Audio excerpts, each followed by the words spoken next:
अस्सलाम वालेकुम नाजरीन, welcome back my channel drama reviews. आज हम जिस ड्रामे पे बात करेंगे वो ड्रामा है सुन मेरे दिल। इस आने वाले नेक्स्ट एपिसोड में आप देखने जा रहे हैं और ये एपिसोड काफ़ी इमोशनल है और इसके बाद ड्रामा बहुत इंटरेस्टिंग होने वाला है। जैसे कि हमने देखा है कि बिलाल अब्दुल्ला की तरफ से सदफ़ को अपॉइंटमेंट लेटर आया है, लेकिन सदफ़ के माँ बाप ने उधर जॉब करने से मना कर दिया है सदफ़ को। तो सदफ़ अपनी माँ से कहती है कि अम्मी, आपको पता है कि हमारी यूनिवर्सिटी में जो भी डिग्री लेकर फ़ारग हुआ है वो सब चाहते हैं कि उनकी बिलाल अब्दुल्ला के ऑफ़िस में जॉब हो जाए, और ऐसे में मुझे तो जॉब का लेटर खुद ही आ गया और आप लोग मुझे जॉब क्यों नहीं करने दे रहे बाबा? और आप क्यों नहीं चाहते कि मैं वहाँ पर जॉब करूँ? हालांकि बाबा भी तो वहीं पर जॉब करते हैं। उनके साथ चली जाऊँगी और उन्हीं के साथ वापस आ जाऊँगी और मुझे तो नहीं लगता कि इसमें कोई बुराई है। तो यहाँ पर उसकी माँ कहेगी कि हाँ, मैं जानती हूँ कि तुम्हारा बाप वहाँ पे जॉब करता है, लेकिन वो तुम्हें जॉब वहाँ नहीं करने देगा क्योंकि उसका कहना है कि बिलाल अब्दुल्ला की रेपुटेशन ठीक नहीं है। इस बात पर तो सदफ़ चौंक जाती है और अपनी माँ से कहती है कि नहीं अम्मी, मुझे इस बात पे यकीन नहीं आता, मुझे नहीं लगता कि ऐसी कोई बात होगी। अगर उस बंदे की रेपुटेशन ठीक नहीं तो भला इतना बड़ा स्टाफ उसके साथ कैसे काम कर रहा है? मैं अब्बा से खुद ही बात कर लूँगी। और जब वो अपने वालिद से बात करने जाती है तो अपने वालिद को काफ़ी ज़्यादा परेशान देखती है। तो एकदम से दरवाज़ा बंद कर लिया और अपने बाप को अपने पास बिठा के पूछा कि अब्बा, क्या बात है, आप इतने ज़्यादा परेशान क्यों हैं? बाप, जो कि ज़ावियार की वजह से परेशान है, बेटी को कुछ भी नहीं बताता, लेकिन बेटी खुद ही पहचान लेती है कि कोई ना कोई ऐसी बात है जिसकी वजह से उसका वालिद बहुत ज़्यादा परेशान है। सदफ़ बाप से कहती है कि अबू, आपकी तबीयत ठीक नहीं है, आप ये जॉब छोड़ दें, मैं वहाँ पे जॉब करूँगी ना, ये ज़िम्मेदारियाँ मैं उठाऊँगी, मुझे जॉब के लिए लेटर आया है ना, इसमें क्या हर्ज है? तो बाप, जिसे अपने मरने का पता चल गया था, इसीलिए कहने लगा कि बेटा, जॉब तो अब तुम्हें करनी ही पड़ेगी, उसके बगैर तो अब कोई गुजारा नहीं है। लेकिन बाप, जो अंदर ही अंदर ख़त्म हुआ जा रहा है, वो समझ रहा है कि उसके पास अब वक़्त बहुत कम है। अब सदफ़ बाप को तसल्ली देने के बाद ज़ावियार के कमरे में जाती है, उसका बुखार चेक करती है और उसे पढ़ने की तलकीन करती है कि देखो, अपनी स्टडी को सीरियस लो, नहीं तो तुम मैथ में फंस जाओगे। तो ज़ावियार कहने लगा कि नहीं आपी, किसी सब्जेक्ट में नहीं फंसूंगा, हमने बहुत सीरियसली स्टडी स्टार्ट कर दी है।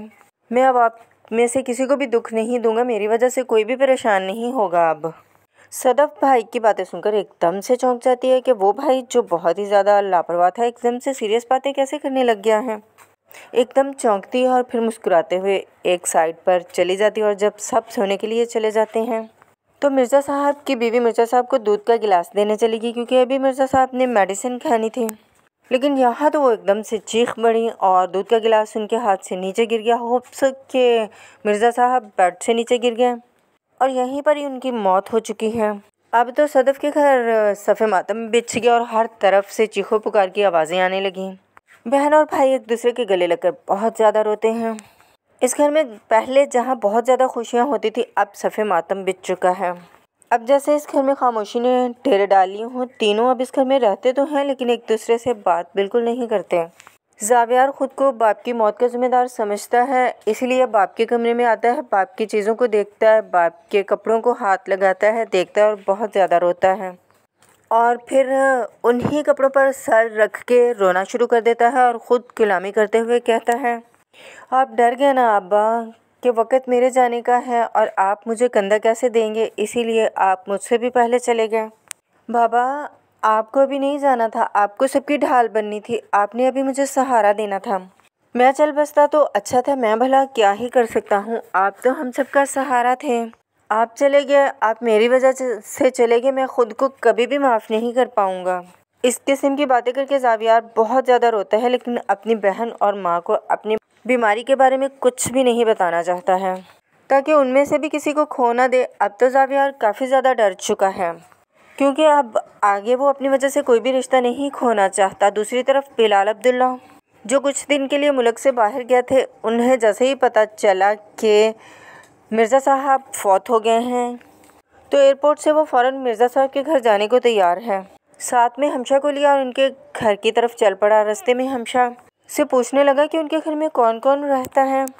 तो हमशा बता देती है कि उनके घर में उनकी मिसेज़ है, उनका बेटा ज़ावियार है और उनकी बेटी सदफ़ है, इसके अलावा और कोई नहीं। ऐसे ही बिलाल अब्दुल्ला सदफ़ के घर पहुंच जाता है और जब दरवाजे पे सदफ़ से सामना हुआ तो अपने ऊपर काबू नहीं रख पाया बिलाल अब्दुल्ला। बेसाख्ता सदफ़ की तरफ देखता रह गया। ये बात हमशा बहुत गौर से नोट करती है कि बिलाल अब्दुल्ला की नज़रें सिर्फ सदफ़ पे ही टिकी हैं। लेकिन बिलाल अब्दुल्ला सदफ़ से कहने लगा कि आप जल्द ही हमें ज्वाइन कीजिएगा, हमें आप जैसे स्टाफ, हमें आप जैसे लोगों की बहुत ज़्यादा ज़रूरत है। ये कहते हुए वो वहाँ से चला गया और हमशा ऐसे में बता देती है कि बिलाल अब्दुल्ला आज ही आए हैं, वो बाहर मुल्क से वापस आए हैं एयरपोर्ट तक और वहीं से आपके घर सीधा आ गए हैं इजहार ताज़ियत के लिए। दूसरी तरफ अमार भी ताज़ियत के लिए सदफ़ के घर आता है और उसे कहता है कि मैं हर वक्त, हर मौके पर, हर तकलीफ़ में, हर दुख, हर सुख में हमेशा तुम्हारे साथ खड़ा हूँ। हमें जो बातें हो चुकी हैं, जो मैंने आपसे मोहब्बत का इजहार कर दिया है, हर चीज़ भूल जाएं। किसी भी चीज़, किसी भी बात पे झिझकना मत, जो भी काम होगा मैं फ़ौरन आ जाऊँगा। अब तो सदफ़ काफ़ी टूट चुकी है और सोचती है कि अब मैं अपनी ज़रूरतों के लिए दूसरों के आगे हाथ फैलाऊँगी। पहले बाप था तो हक के साथ हर चीज़, हर ज़रूरत के लिए बाप को कह दिया करती थी। अब सदफ़ खुद इस घर का बेटा बनकर ज़िंदगी गुजारेगी। वो बिलाल अब्दुल्ला का ऑफिस ज्वाइन करेगी और इसके बाद उसकी ज़िंदगी बदल कर रह जाएगी और ड्रामा भी काफ़ी ज़्यादा इंटरेस्टिंग हो जाएगा। तो प्यारे नाज़रीन, आप कमेंट्स में अपनी राय का इजहार कीजिएगा। अगर आप चैनल पर नए आए हैं तो चैनल को सब्सक्राइब और लाइक ज़रूर कर लीजिएगा। अपना ख्याल रखिएगा। इजाज़त दें। अल्लाह हाफ़िज़।